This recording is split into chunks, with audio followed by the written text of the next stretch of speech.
Hello everyone and welcome to Edutap. Friends, एक बहुत exciting news आप सभी लोगों के लिए मैं लेकर आया हूं। There has been issued an advertisement for recruitment of officers in grade A, that is the post of assistant manager in the international financial services centre authority IFSC organisation. अगर आप आईएफएससी के बारे में नहीं जानते हैं तो फटाफट से आपको बता दूं, एक स्टैट्यूटरी ऑर्गेनाइजेशन है सेंट्रल इंडियन गवर्नमेंट की। गुजरात में जो गिफ्ट सिटी लोकेटेड है, आप लोगों ने सुना होगा, उस सिटी में जो भी banking non banking financial companies located हैं, उनकी एक तरीके से रेगुलेटरी बॉडी है आईएफएससीए। तो जो काम आरबीआई, सेबी, आईआरडीआई, पीएफआरडीए अपना रेगुलेशन का फंक्शन करते हैं पूरे इंडिया के अंदर, वो सारे फंक्शंस आईएफएससीए करता है उन सभी कंपनीज के लिए जो गिफ्ट सिटी में आकर के इनकॉर्पोरेट होती हैं। तो एक बहुत ही ल्यूक्रेटिव जॉब अपॉर्चुनिटी है, बहुत रेप्यूटेबल ऑर्गेनाइजेशन है। तो फटाफट से इस एग्जाम के बारे में सारी बेसिक डिटेल्स, इंपॉर्टेंट डिटेल्स मैं आपको बता देता हूं। सबसे पहले इंपॉर्टेंट डेट्स की अगर हम बात करें तो ऑनलाइन एप्लीकेशंस आपकी 11 फरवरी से 3 मार्च तक के लिए ओपन है। तो आपके पास एक अच्छा टाइम विंडो है एप्लीकेशन फॉर्म को फिल करने का। नेक्स्ट फेज 1, फेज 2 और फेज 3, तीन स्टेजेस में ये एग्जाम आपका कंडक्ट होने वाला है। फेज 1, फेज 2 आपकी ऑनलाइन एग्जामिनेशन होगी, एमसीक्यूज यहां पर पूछे जाएंगे, और फेज 3 आपका इंटरव्यू होगा। तो टेंटेटिवली मार्च और अप्रैल में आपका ऑनलाइन फेज 1 एग्जाम होगा, अप्रैल मई में फेज 2, एंड उसके बाद आपका जो इंटरव्यू है वो कंडक्ट होगा। एग्जैक्ट डेट्स अभी आउट नहीं है, लेकिन मंथ्स आपको बता दिए गए हैं, मार्च अप्रैल एंड देन फेज 2 इन अप्रैल में, राइट। अगर टोटल वैकेंसीज की मैं बात करूं तो 20 वैकेंसीज यहां पर एडवर्टाइज की गई हैं। 10 vacancies for the unreserved category, 5 for OBCs, 3 for scheduled caste, 1 for the scheduled tribe and 1 for the economically weaker sections. ठीक है, तो वैकेंसी बहुत ज्यादा नहीं है, लेकिन स्टिल इसकी वजह से आपका कंपटीशन जो है वो आपका बढ़ जाएगा। अगर एजुकेशन क्वालिफिकेशन देखें तो now this is very interesting. मुझे भी पहले पढ़ के थोड़ा सा कंफ्यूजन हुआ था। यहां पर उन्होंने लिखा है बैचलर्स डिग्री इन लॉ और in any other discipline from recognised university. इसका मतलब अगर आप ग्रेजुएट हैं, आपके पास बैचलर्स डिग्री है किसी भी रिकॉग्नाइज्ड यूनिवर्सिटी से, तो आप एलिजिबल हैं इस एग्जाम के लिए। इसके अलावा इन्होंने 3 यहां पर क्वालिफिकेशंस और लिखी हैं, जैसे bachelors in commerce with CA, CFA, CS. इसके अलावा bachelors in information technology, computer science या masters in computer application IT, masters in specialization with statistics, economics, commerce, business administration. तो ये अलग अलग जो इन्होंने एजुकेशनल क्वालिफिकेशन दी है, इसका मुझे इंपॉर्टेंस समझ नहीं आया, क्योंकि पूरी नोटिफिकेशन में कहीं भी ऐसा नहीं लिखा है कि मास्टर्स डिग्री वालों को कोई प्रेफरेंस मिलेगी या जो सीए, सीएफए हैं उनको कोई प्रेफरेंस मिलेगी, ऐसा कहीं कुछ भी नहीं लिखा है। अगर आप ग्रेजुएट हैं, आपके पास बैचलर्स डिग्री है किसी भी रिकॉग्नाइज्ड यूनिवर्सिटी से, किसी भी डिसिप्लिन के अंदर, then you are eligible for this exam. आपको बस एग्जाम में ज्यादा मार्क्स स्कोर करने हैं और आप वहां पर रिक्रूटमेंट के लिए बिल्कुल जो है तैयार होंगे, एलिजिबल होंगे। कोई भी यहां पर डिजायरेबल क्वालिफिकेशन जो है नहीं लिखी गई है। क्लियर हो चुका है। इसके बाद आगे देखते हैं age limit. Now this is also important. Age limit है यहां पर 30 इयर्स की फॉर दी ओपन कैटेगरी। 1 फरवरी 2023 को अगर आपकी एज 30 इयर्स से कम है और आप ओपन कैटेगरी को बिलोंग करते हैं, then you are eligible.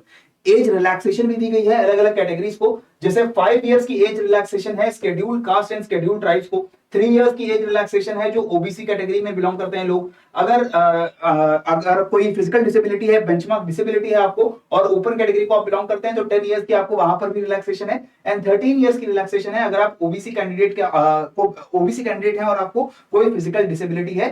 15 years for the SC ST physically disabled candidates. तो यहां पर आपको एक सिग्निफिकेंट एज रिलैक्सेशन भी मिली हुई है। अब एग्जाम के पैटर्न की बात कर लेते हैं। Here the things get very interesting. अगर आपने ऑलरेडी आरबीआई और सेबी एग्जाम्स की तैयारी की है तो ये सिलेबस आपको बहुत फेमिलियर लगेगा। सबसे पहले फेज 1 की बात करते हैं। ऑनलाइन एग्जामिनेशन होगी और 2 पेपर्स यहां पर कंडक्ट होंगे, पेपर 1 एंड पेपर 2। दोनों पेपर 100 मार्क्स के हैं। ठीक है, 60 मिनट्स दोनों पेपर्स के लिए मिलने वाले हैं। और यहां पर पेपर 1 में आपसे क्या पूछा जाएगा? General awareness from the financial sector, 25 questions, 25 questions from English, 25 questions from quants and 25 questions from reasoning. और इस एग्जाम में आपको मिनिमम 30% मार्क्स, यानी कि 30 मार्क्स मिनिमम आपको यहां पर स्कोर करने हैं। इसके बाद पेपर 2 होगा, अगेन एमसीक्यूज पूछे जाएंगे यहां पर, general knowledge, current affairs, economic social development, commerce, accountancy, management, finance, costing and Indian economy. तो इसमें भी आपको जो पेपर 2 है 40% की आपको मिनिमम कट ऑफ यहां पर क्लियर करनी है। आउट ऑफ 100 एटलीस्ट 40 नंबर आपको चाहिए कट ऑफ को क्लियर करने के लिए। एग्रीगेट कट ऑफ भी यहां पर 40% की दी गई है। सो टोटल 200 मार्क्स में से भी 40% आपकी जो कट ऑफ है वो यहां पर क्लियर होनी चाहिए। और अगर आप ये तीनों कट ऑफ क्लियर करते हैं, पेपर 1 में 30, पेपर 2 में 40 और एग्रीगेट भी आपका 40% से ज्यादा है, then you are automatically selected for phase 2। तो यहाँ पर कोई separate merit list, separate cut off नहीं आएगी। अगर आप ऑलरेडी एग्रीगेट में 40% से ज्यादा नंबर ले चुके हैं, पेपर 1 में 30% और पेपर 2 में 40% से ज्यादा आपके मार्क्स आ जाते हैं, तो automatically you are eligible for phase 2 examination.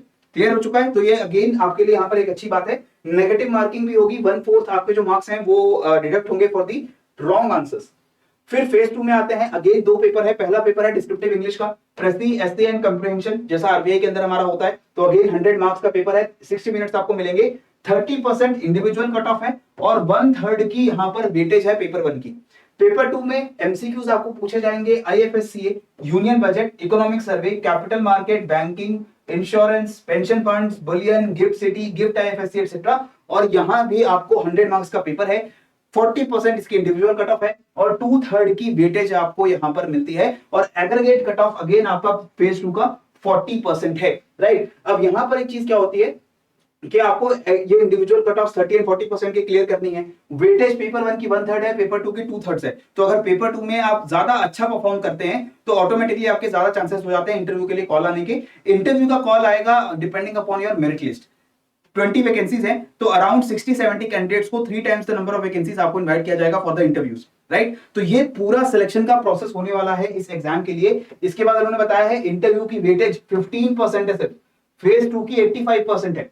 So phase 2 में अगर आपके ज्यादा अच्छे परफॉर्मेंस है और इंटरव्यू थोड़ा सा अगर आपका खराब भी होता है तब भी आपके अच्छे चांसेस बनते हैं सिलेक्ट होने के, राइट। देन नोटिफिकेशन में बताया गया है पे स्केल बहुत अच्छा है, अराउंड 1.4 लाख पर मंथ आपकी स्टार्टिंग इमोल्यूमेंट्स होती है, आपकी सैलरीज और आपके बाकी जो बेनिफिट्स उनको मिला करके।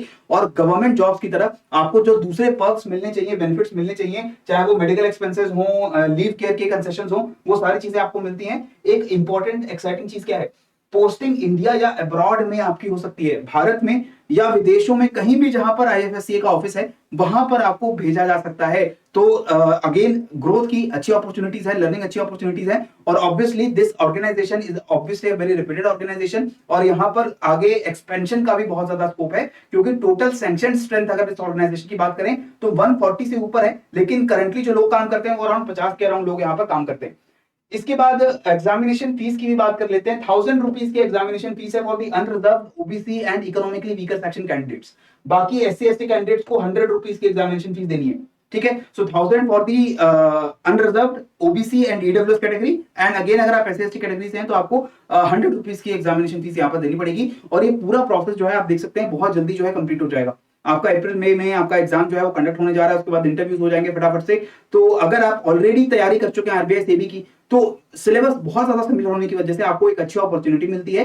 कंपटीशन ज्यादा होगा क्योंकि जॉब बहुत लुक्रेटिव है, अच्छी पे है, अच्छी रिस्पॉन्सिबिलिटीज आपको मिल रही हैं, अच्छा वहां पर रेपुटेशन है, तो कंपटीशन ज्यादा रहेगा। फटाफट से इस एग्जाम की तैयारी के लिए जुड़ जाओ। ये नोटिफिकेशन मैं आपको डिस्क्रिप्शन बॉक्स में भी लिंक दे दूंगा, वहां पर जाकर के आप इसको डाउनलोड करके और डिटेल में अगर आप पढ़ना चाहें तो पढ़ सकते हैं। हालांकि बेसिक डिटेल्स जो है मैंने आपको ऑलरेडी यहाँ पर बता दी है। सो फटाफट से जुड़ जाओ इस एग्जाम की तैयारी में, पढ़ते रहो, बढ़ते रहो। जय हिंद एंड जय भारत।